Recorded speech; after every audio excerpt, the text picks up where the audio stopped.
Welcome all of you. I have Master Kalam.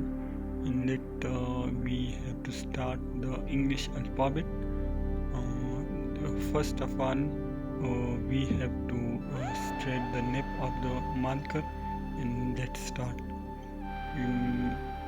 First, we try to write the narrow part, and second, turn the marker to bold side and written like this. And I have another style like this. It's so easy. Let practice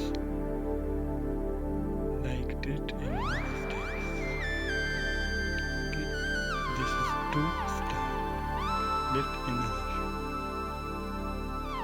This is also type of style in capital alphabet of English.